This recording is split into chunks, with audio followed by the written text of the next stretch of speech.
एक बार की बात है।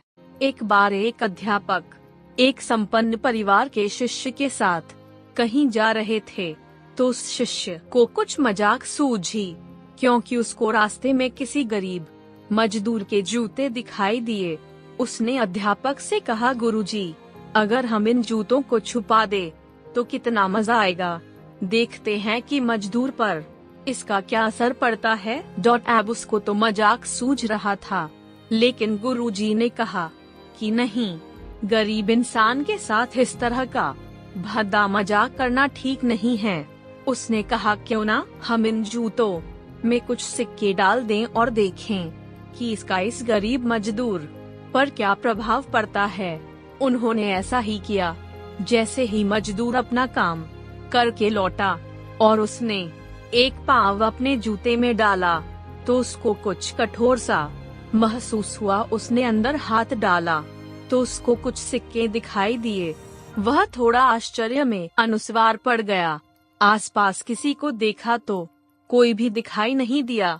वापस उसने दूसरा पैर अपने जूते में डाला और वापस उसको उसमें कुछ सिक्के दिखाई दिए।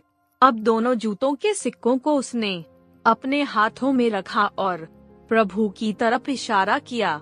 हे प्रभु, पता नहीं किस भले मानुष ने यह सिक्के मेरे जूतों में छुप आए हैं, लेकिन जिसने भी छुपाए हैं उसको मेरी दुआ है, ताकि इन पैसों से मैं अपने बच्चों और पत्नी के लिए कुछ खाना और दवाइयाँ ला सकूंगा। और इतना बोलकर वह चला गया। इस बात को शिष्य और अध्यापक दोनों सुन रहे थे। अब अध्यापक ने शिष्य से पूछा कि अब तुम मुझे बताओ कि तुम्हें कैसा महसूस हुआ, तुम्हारी पहले वाली मजाक या मेरा यह तरीका। तो उसने कहा कि गुरुजी, मैं आपसे क्षमा चाहता हूँ। अब मुझे समझ आ गया है कि सच्ची खुशी किस चीज में है। जब हम किसी की मजाक उड़ाते हैं तो हमें कुछ पल का आनंद मिलता है, लेकिन इससे हमें बद्दुआ मिलती है। लेकिन अगर हम किसी की मुश्किल परिस्थिति में मदद करते हैं और जिसकी भी हम मदद करते हैं उसको भी नहीं पता कि हमने उसकी मदद की है, लेकिन अंदर ही अंदर हमें पता है कि हमने उस इंसान की मदद की है।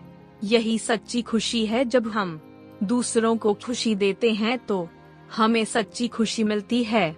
इसी तरह खुशियाँ बांटते रहिए, लोगों की मदद करते रहिए और दान करते रहिए, जिसक एक ही मात्रा भी आप काबिल हो।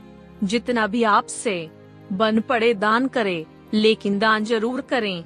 इसका मतलब यह नहीं है कि आपको कंपल्सरी या अनिवार्य रूप से इतने रुपए दान करने ही चाहिए, क्योंकि हर किसी की जरूरत अलग अलग हो सकती है। अगर आप किसी को पैसों का दान नहीं कर सकते तो कम से कम चीजों का दान तो कर ही सकते हैं। मुझे पूरी उम्मीद है कि यह हार्ट टचिंग स्ट्रेट और आपको जरूर अच्छी लगी होगी। कहानी अच्छी लगी तो प्लीज हमारे YouTube चैनल को जरूर सब्सक्राइब करें और लाइक, कमेंट एंड शेयर जरूर करें। Thank you.